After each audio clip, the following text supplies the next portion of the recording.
Une autre chose à bien comprendre, c'est que la meilleure façon de vendre, c'est de ne pas vendre. Les gens détestent qu'on leur vende des trucs. Par contre, ils adorent acheter des trucs. Et donc, il va falloir changer de posture. On va pas être là pour pitcher, pour vendre et pour déballer son CV et comment on peut les aider. On va déjà être là pour les écouter. Et en fait, plutôt que de leur vendre, on va leur donner envie d'acheter.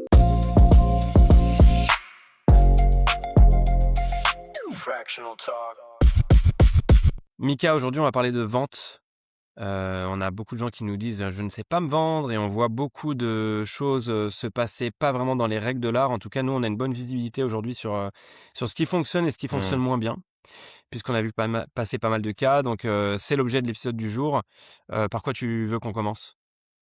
Bah, écoute déjà, recadrer un petit peu le sujet de la vente, pourquoi c'est aussi important en tant que freelance, en quelques mots? Et puis qu'est-ce que c'est les enjeux pour des freelances seniors? Pourquoi il faut vraiment s'attarder sur le sujet? Parce que c'est pas si évident que ça. Bah, déjà, il y a un truc, c'est que on l'a tous remarqué, c'est compliqué d'avoir des leads et de parler à des prospects. Ça demande du travail, ça demande de la stratégie, de mettre ses paris aux beaux endroits, et cetera, et derrière, ça serait dommage d'avoir un mauvais taux de conversion. Parce que, bah, c'est là que tout se passe en fait. C'est on sait le travail que ça représente d'être en face d'un prospect, donc faut pas se rater. Et donc, Mmh. ce qu'on voit nous, c'est qu'il suffit parfois de quelques optimisations pour faire passer les gens d'un taux de conversion de, 10-15 à 30-40. C'est un peu Mmh. l'objectif, notamment quand on vend de la stratégie. Et d'ailleurs, le process commercial, l'état d'esprit n'est pas le même quand tu vends de l'exécution ou de la stratégie. C'est pas les mêmes cycles de vente, c'est pas les mêmes, leviers sur lesquels il faut appuyer, même psychologiques. Donc voilà, il faut avoir tout ça en tête pour, bien commencer.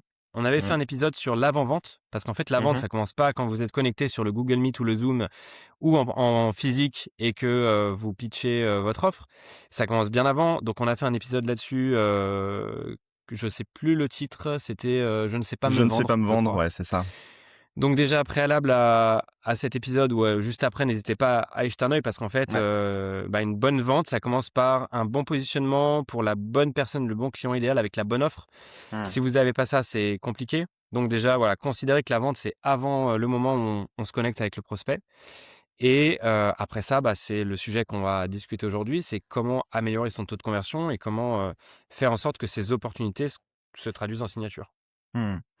Bah, je pense que c'est important d'appuyer sur cet aspect taux de conversion parce que nous, dans le modèle qu'on propose, le fameux modèle fractional dont on parlait aussi dans le premier épisode, l'idée, c'est pas de faire un process de vente où en fait la personne en face de nous, elle nous dit le brief, elle nous dit le prix et nous on a juste à dire oui. L'enjeu, c'est de se dire, c'est nous qui cadrons un petit peu le scope.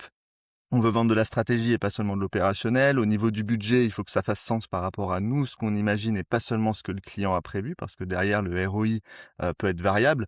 Donc c'est comment est-ce qu'on optimise son taux de conversion tout en essayant de maîtriser un peu mieux le process de vente pour pas juste suivre ce que le prospect nous dit, mais avoir la main mise sur le deal. Ouais.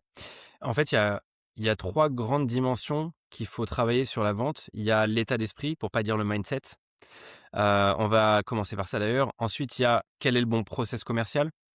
Et c'est pas la même chose de vendre une prestation freelance, premium et de vendre de la stratégie, que de vendre, bah, comme un freelance junior et plutôt orienté sur la technique ou l'exécution, va avoir un process qui va radicalement être différent, en tout cas s'il veut vendre un truc. Et il y a la bonne posture, il y a le fond, c'est-à-dire, OK, une fois que j'ai le bon état d'esprit, le bon process, de quoi je parle, dans quel ordre, comment je fais en sorte d'attirer le prospect là où je veux qu'il aille. Et donc, c'est voilà, c'est 3 choses qu'on va voir aujourd'hui. Première chose, c'est quand même le mindset. C'est-à-dire, il faut quand même bien être conditionné quand on rentre dans ce process. Et on dit souvent que la vente, c'est un transfert de confiance. Bah, le transfert de confiance, donc du coup, il faut avoir confiance en soi, en ce qu'on propose. Donc d'où l'importance de travailler bien l'avant-vente, le positionnement, l'ICP, l'offre et tout, parce que c'est ça qui va nous aider à prendre confiance en plus de l'exercice en lui-même, hein, de le Mmh. de le faire et de le répéter. Mais donc ça va être hyper important. Une autre chose à bien comprendre, c'est que la meilleure façon de vendre, c'est de ne pas vendre. Les gens détestent qu'on leur vende des trucs. Par contre, ils adorent acheter des trucs. Et donc il va falloir changer de posture. On va pas être là pour pitcher, pour vendre et pour, déballer son CV et comment on peut les aider. On va déjà être là pour les écouter. Et en fait, plutôt que de leur vendre, on va leur donner envie d'acheter. Et ça, c'est vraiment une posture qu'il faut adopter. Tu vois, ce matin, j'étais en call avec, une de nos membres. Elle m'a dit: «Voilà, j'ai une opportunité aujourd'hui. Par contre, tu sais, j'ai du mal à me vendre». Donc qu'est-ce que je fais? Prenons, 15 minutes pour en parler. On en a parlé, je lui dis: «Bah, te vends pas, surtout pas. La meilleure façon, pour toi de faire poursuivre cette opportunité, parce qu'on n'est pas encore à la signature, hein, faut chaque chose en son temps, c'est, c'est l'écoute, c'est la compréhension, c'est relancer avec des bonnes questions qui vont permettre au prospect, non pas de recevoir ce que j'ai à dire, mais plutôt de le faire s'interroger sur Mmh. pourquoi c'est important, qu'est-ce que j'ai pas vu auparavant, quelles sont les solutions possibles et cetera, quels sont les vrais problèmes. Déjà, rien que identifier le vrai problème et les causes racines plutôt que de survoler des symptômes, ça change énormément de choses. Donc Mmh. voilà, c'est, vraiment la posture, c'est écouter plutôt que parler. Je pense qu'il faut vraiment Mmh. écouter pendant 80 du temps, son prospect, et il faut être malin pour les 20 restants. Surtout poser les bonnes questions qui vont aider à tisser une discussion qui va aboutir sur: «Ah bah oui, j'ai bien compris mon problème. Tu as l'air de comprendre comment m'amener de A à B», et du coup, bah, ça donne un bon enchaînement pour la suite. Mmh. Je pense que sur ces éléments de mindset de vente, un point qui est super important, c'est effectivement, c'est un des meilleurs conseils que moi j'ai entendu là-dessus, c'est de se détacher de la vente quoi qu'il arrive. Mmh. C'est-à-dire qu'on n'est pas là pour vendre sa prestation à tout prix, on est là pour voir déjà s'il y a un fit mutuel. Puis tout dépend aussi dans quelle étape du processus commercial on est. Et si on est sur cette première étape qu'on appelle la discovery et sur laquelle on reviendra juste après en détail, heu, dans tous les cas, il n'y a pas de pression à se mettre. On est juste là pour essayer de récolter des informations, de réussir à se projeter sur comment on peut aider le client. Est-ce qu'il est en mesure d'être aidé? Est-ce que je me projette dans le fait de travailler avec lui? C'est vraiment par rapport à nous, comment on sent les choses et comment on est curieux par rapport au projet et aux enjeux de la personne. Donc se détacher de la vente, c'est vraiment très important et d'écouter, de récolter un maximum d'informations parce que de toute façon, dans cette première étape, on va rien chercher à vendre et on reviendra dessus juste après. Et d'ailleurs, alors c'est pas simple de se détacher de la vente, Mmh. parce qu'on a envie de signer, et surtout quand on a une bonne opportunité, sur les différentes dimensions, hein, que ce soit le chiffre d'affaires potentiel, l'affinité avec le client ou la mission, et cetera. Le logo, pour notre portfolio, ce qu'on observe, c'est que plus on est détaché, plus ça marche vraiment. Enfin moi, je partage souvent mes exemples où, les meilleures missions que j'ai décrochées le plus facilement, c'est le moment où mon pipeline était rempli, j'avais un peu le luxe de pouvoir choisir mes missions, et Mmh. là, j'ai augmenté mes prix, j'étais très détaché de la vente, et en fait, c'est là où j'ai le plus signé parce qu'en fait, ça se sent, c'est une énergie différente, ça crée une dynamique très différente avec le client. Et d'ailleurs, dans le programme, là, c'est ce qu'on a vu là les dernières semaines, on a eu pas mal de victoires de nos membres dans le programme, et c'était des personnes qui justement, ont réussi à construire ce modèle de fractional, sont plus à l'aise, ont plus d'opportunités, et à un moment, bah, ils sont beaucoup plus détachés de la vente parce qu'ils ont moins la pression de Mmh. remplir, enfin, ils ont moins la pression du cash flow, on va dire, et du coup, on voit que c'est là où en fait, ils se retrouvent à Mmh. avoir, plus de demandes que de possibilités d'offres en fait de leur côté. Et vraiment, c'est quand on est détaché de la vente que ça se passe le mieux, quoi. Donc, Mmh. Mmh. vraiment, c'est prouvé empiriquement et ça fait sens. Mmh. Clairement. Un autre truc, une erreur à éviter, c'est vraiment déballer son CV, vouloir prouver quelque chose. En fait, on n'est pas là pour prouver quoi que ce soit, surtout lors du premier rendez-vous. On est là vraiment pour écouter, comprendre, analyser, aider. Heu et donc ça, c'est vraiment, ça, c'est un truc qui nous rassure parce que, bah, en déballant son CV, on montre notre expérience, on prouve notre expertise, et cetera. C'est juste, il faut bien le doser, il faut le faire au bon moment, au bon endroit, de la bonne façon, et donc c'est ça qu'il Mmh. faut apprendre à faire.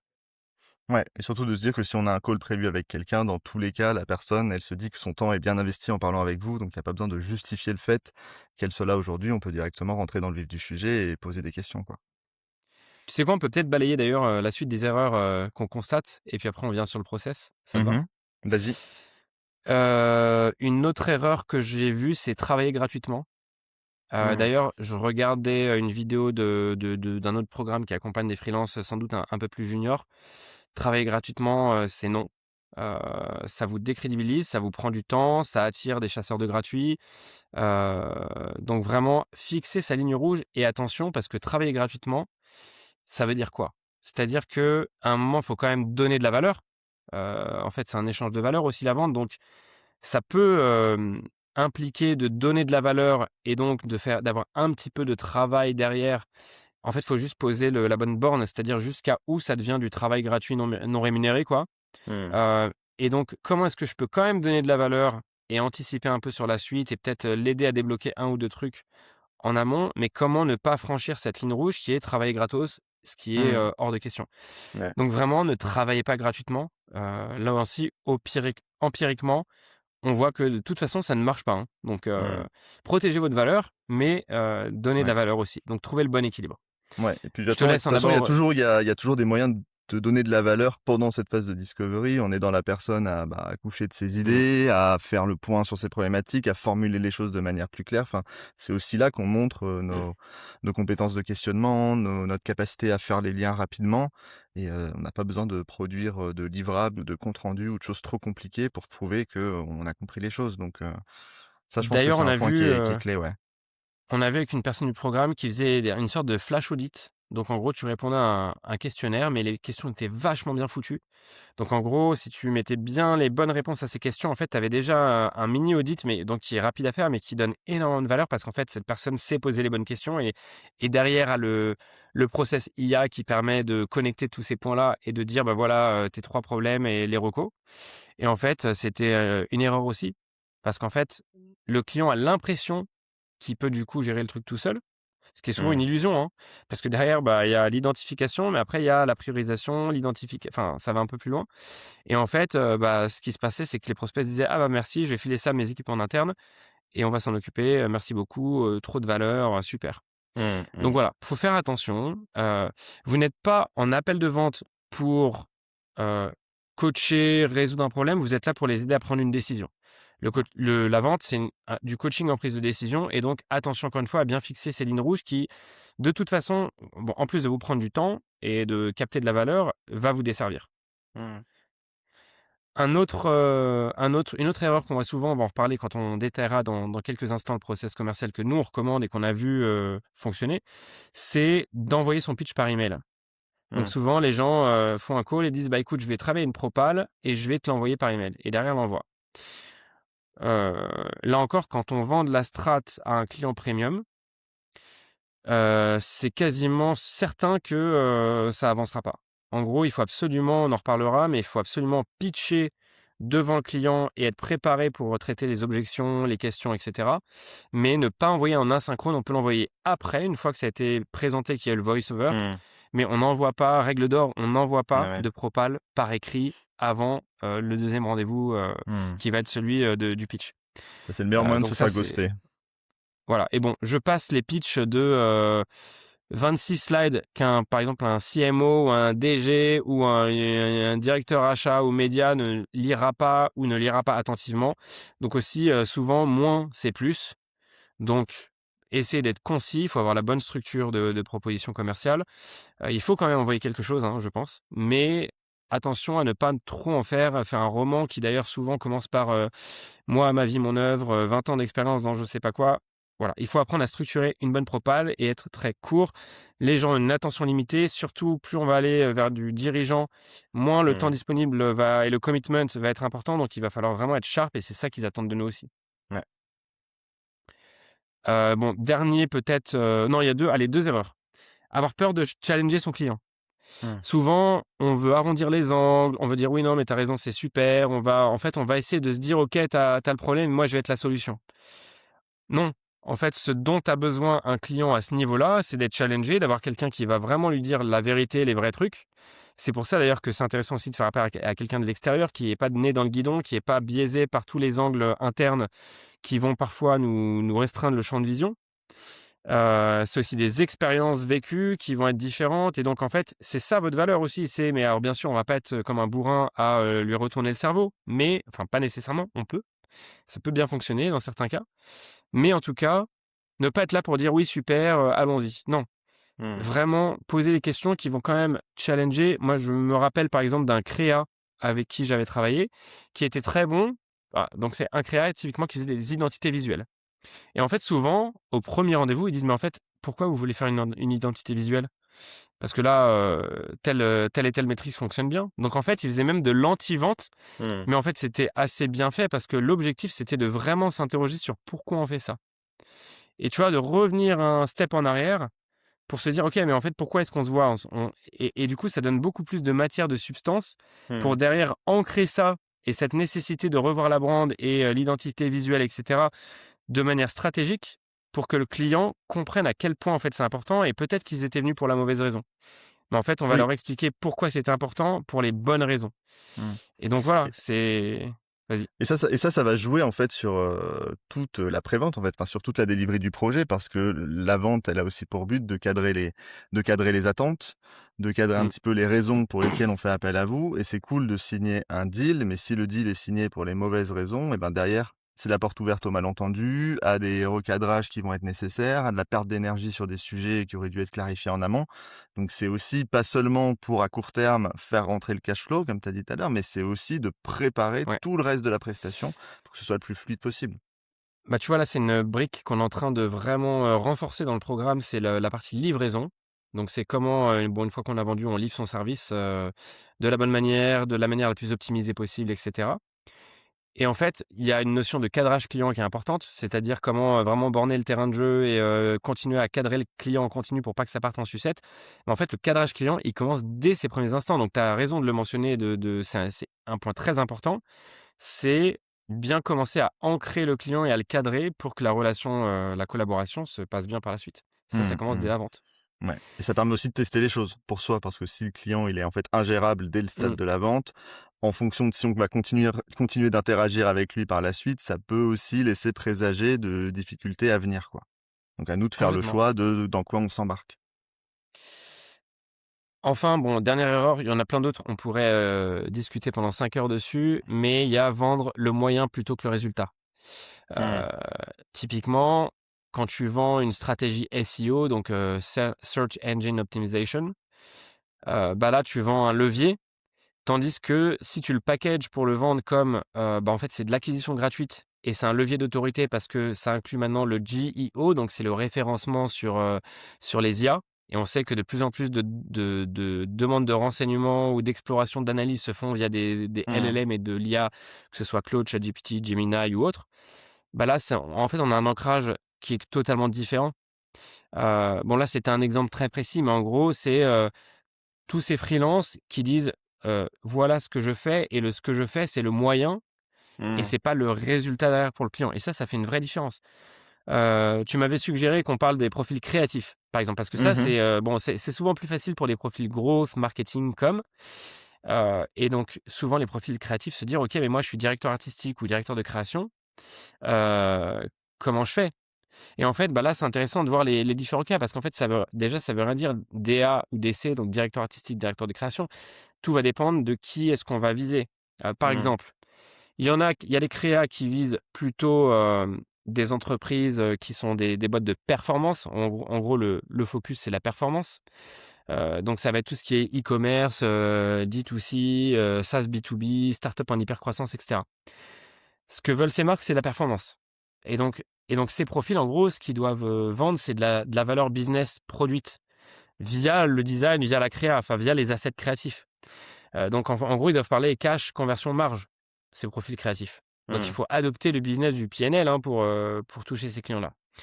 Tu as des marques qui sont à l'inverse et là, je prends l'extrême opposé, par exemple des maisons de luxe, des acteurs institutionnels et cetera.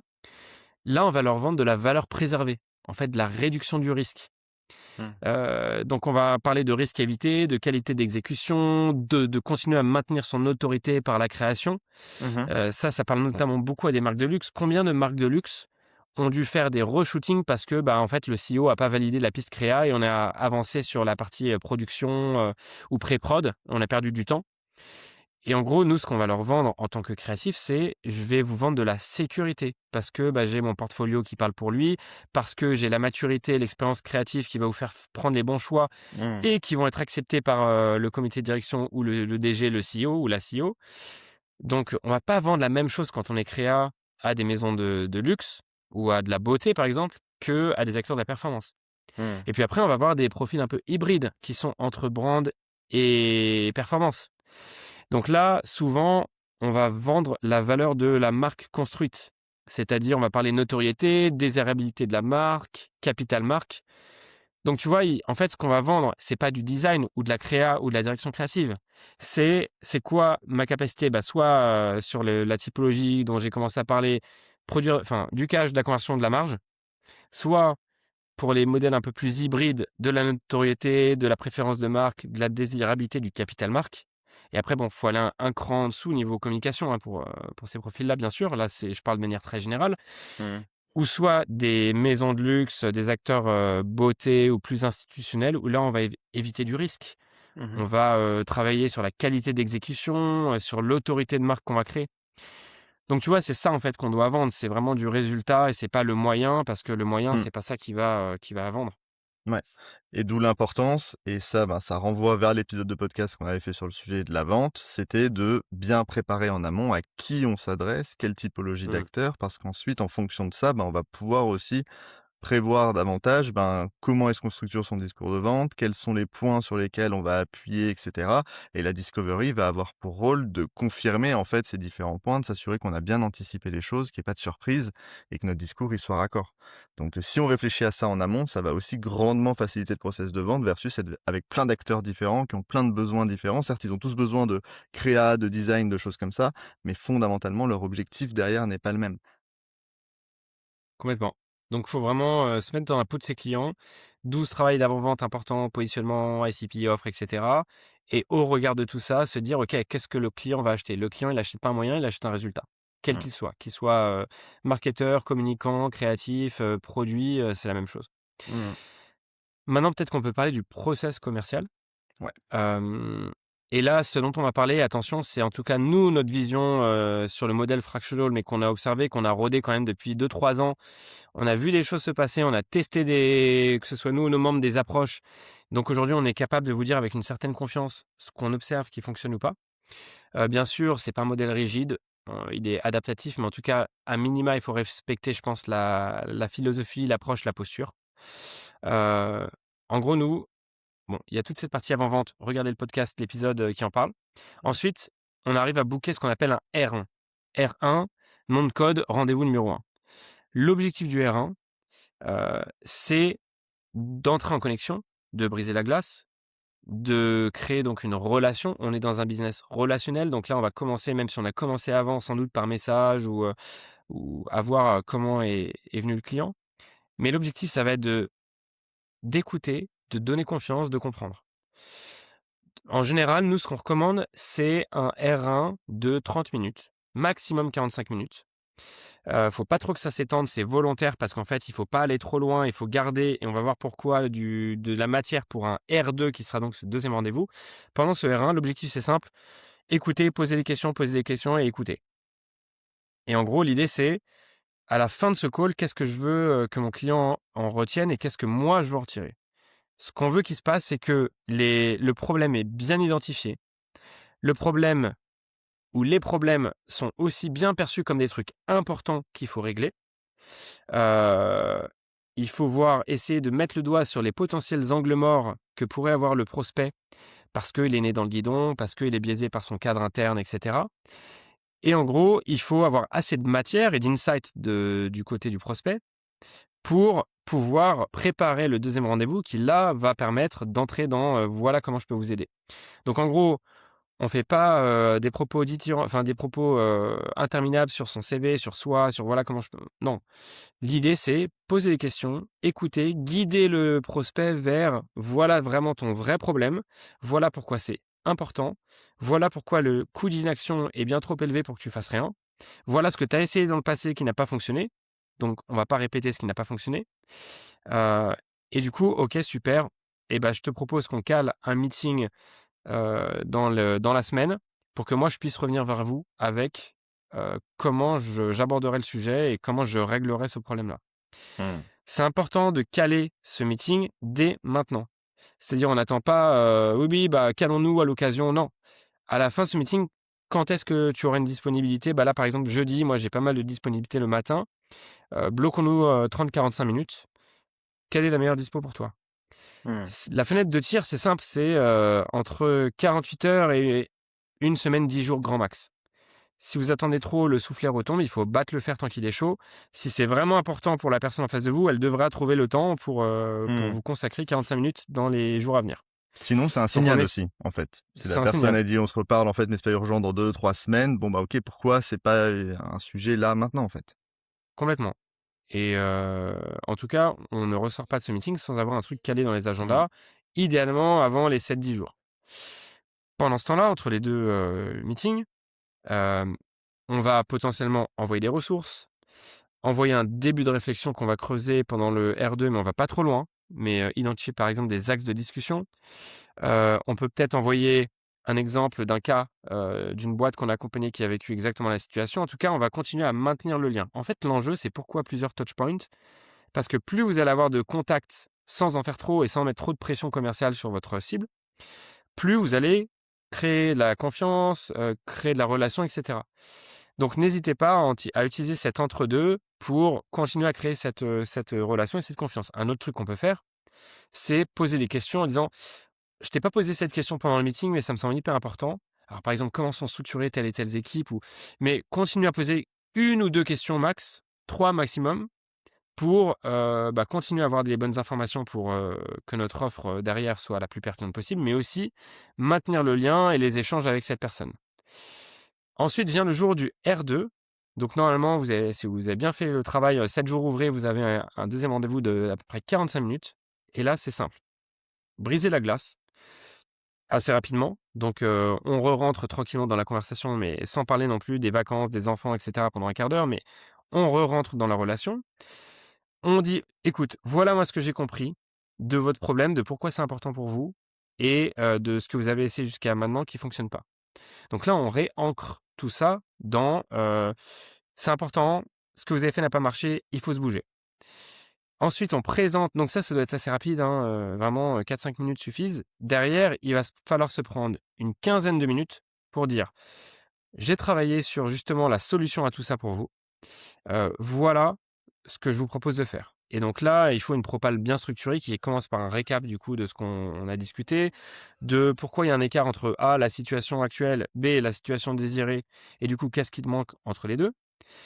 Ensuite, comment je travaille, voilà ma méthode, voilà comment je fonctionne et ensuite, pourquoi moi, expliquer, pourquoi son profil est pertinent par rapport à cette situation, des éventuels case studies, chiffres ou tout ce qui permet de créer de la confiance et de la preuve sociale. Et derrière, comment est-ce qu'on travaille? Quelle est l'offre? Combien de temps? Quelles sont les modalités et cetera? Et viendra un moment naturellement la question du prix. Donc là, bien Mmh. sûr, bien insister sur le fait que, c'est un investissement qui va nous permettre justement de travailler ces sujets-là et d'aller vers la situation désirée. Annoncer son prix.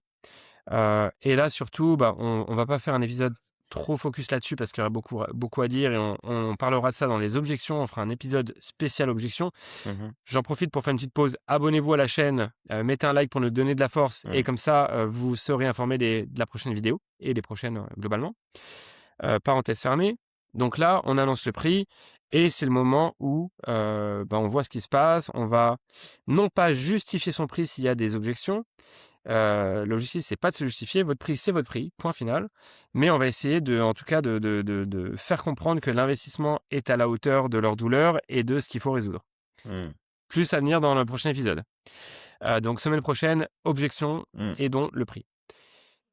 Normalement, en tout cas, si les choses se passent bien à la fin de ce R2 et que vous avez bien suivi cette trame qui est très simple, mais qui fonctionne, heu, soit le client signe, donc on va évidemment, s'orienter vers un closing assez binaire, hein. C'est on y va pas et on va traiter les objections une par une. Il se peut que dans le process, il y ait ce qu'on appelle un R3, c'est-à-dire un troisième rendez-vous. Là, ce qui va être essentiel, c'est de traiter toutes les objections en amont le plus possible et c'est pour ça que sur un meeting de 45 minutes, moi je recommande vraiment de laisser minimum 20-25 minutes pour la discussion sur ce que vous avez proposé et le Mmh. traitement des objections. Normalement, toutes les objections devraient être réglées lors de ce R2. Si la personne vous dit, «J'ai besoin de réfléchir» et cetera, OK, il faut le challenger là-dessus. Est-ce qu'ils ont besoin de réfléchir parce qu'ils ont peur de passer à l'action? Ou est-ce qu'ils ont besoin de réfléchir parce qu'ils n'ont pas confiance en la solution que vous avez proposée? Et donc là, en fonction de sa réponse, on va avoir des solutions des réponses différentes. Mmh.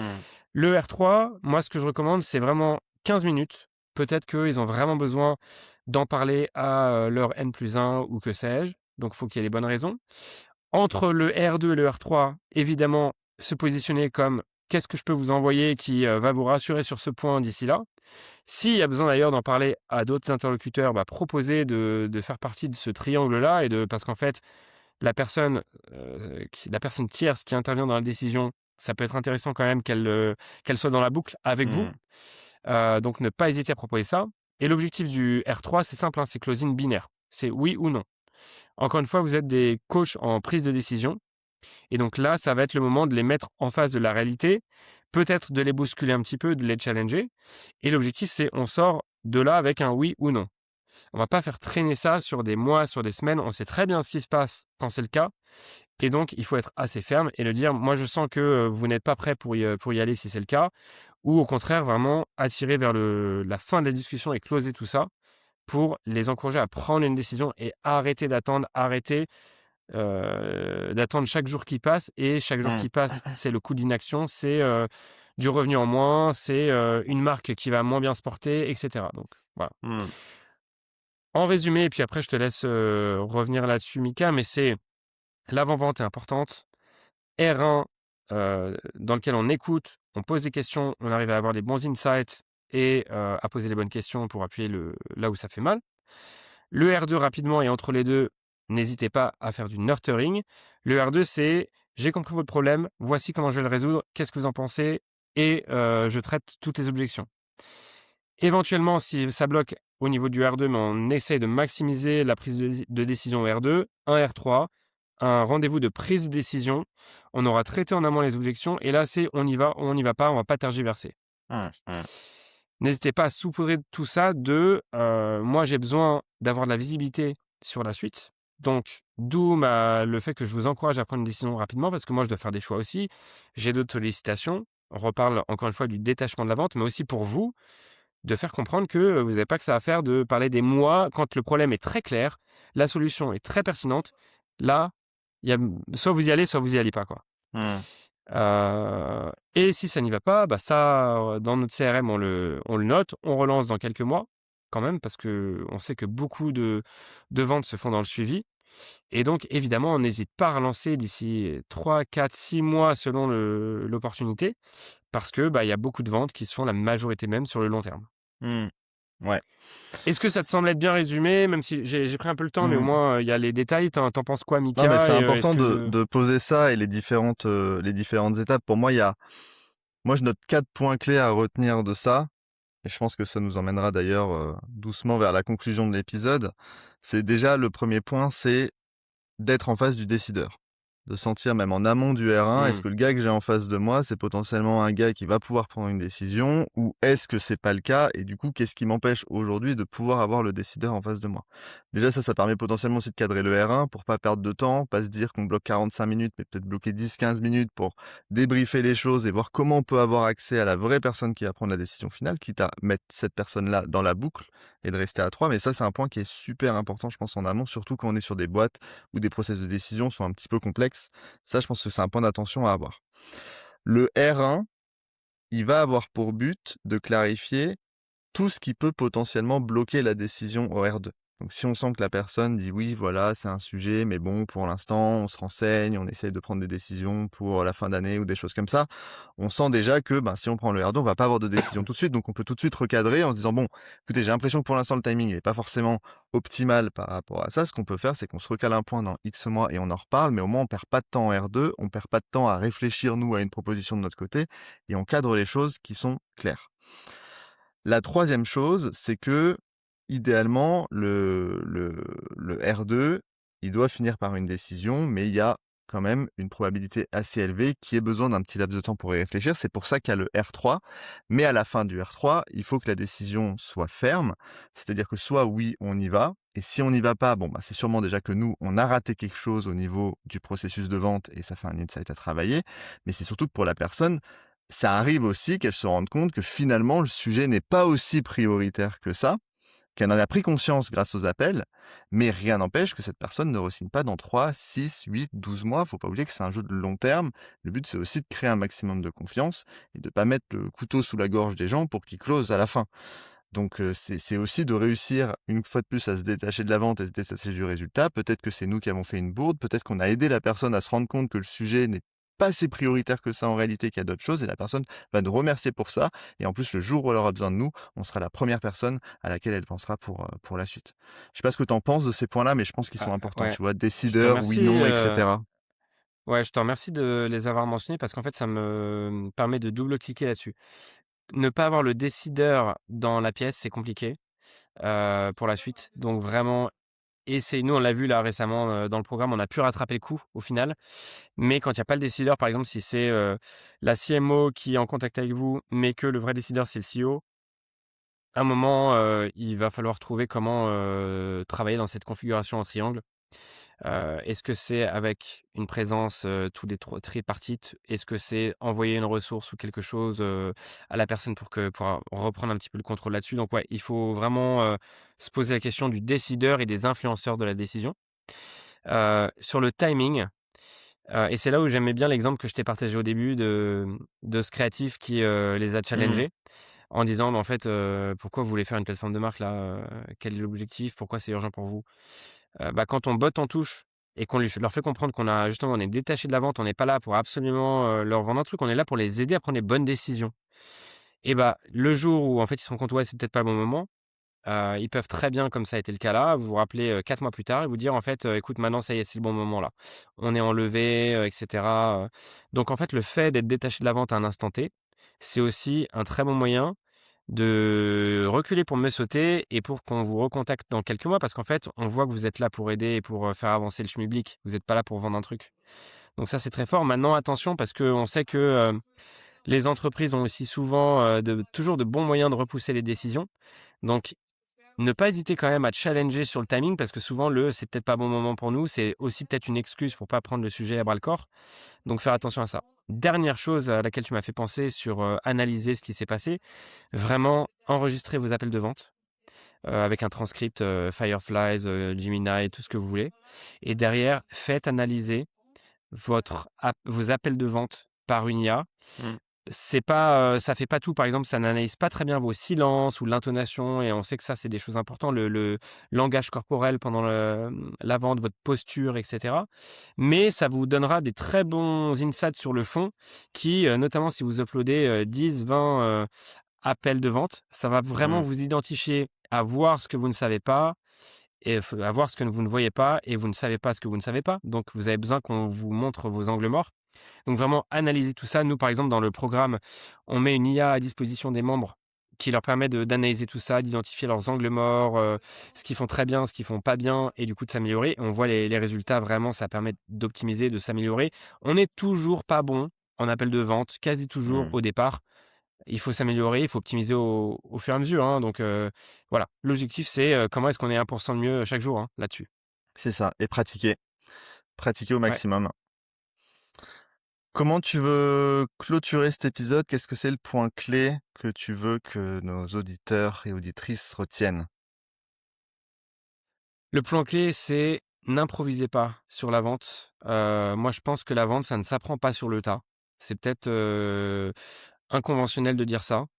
Je pense que ça s'améliore sur le tas. Enfin, ça s'améliore en travaillant, en le faisant, plein de fois, mais il y a quand même des choses qui marchent, des choses qui marchent pas en termes de posture, de méthode, et d'état d'esprit. Donc vraiment, c'est un truc qui se travaille. Et c'est une énorme opportunité quand on sait que c'est difficile de décrocher des bons rendez-vous quali, surtout sur les Mmh. cibles premium, donc faut pas rater ça. Donc Ouais. n'improvisez pas, formez-vous là-dessus, faites-vous accompagner parce que c'est hyper important et vraiment, ça serait dommage de passer à côté de belles opportunités juste parce que, bah, on n'a pas les bons outils et du coup, on n'a pas les bons résultats. Bien dit. Moi, pour le coup, rien à ajouter. N'improvisez pas, soyez méthodique et si vous voulez des insights et voir comment on peut vous aider, ben, vous savez où nous trouver. Super, bah, écoute, merci Mika. On se retrouve du coup la semaine prochaine pour parler des objections. Yes, Les objections typiques, allez, c'est: «J'ai pas le budget, c'est trop cher, je dois vos concurrents sont réfléchir. moins chers, je dois réfléchir, je dois en parler à mon CMO, je dois en parler à machin, à ma cousine, c'est peut-être pas le bon timing pour nous». Donc voilà, tout ça, on va voir comment y répondre dans le prochain épisode. Vous allez voir qu'en fait, c'est pas du tout la fin d'une discussion, c'est juste le début et en fait, c'est ça qui est la clé souvent pour débloquer une vente. Donc let's go, on se voit la semaine prochaine pour ce sujet. Yes, à plus tout le monde. Ciao. Ciao, bye bye.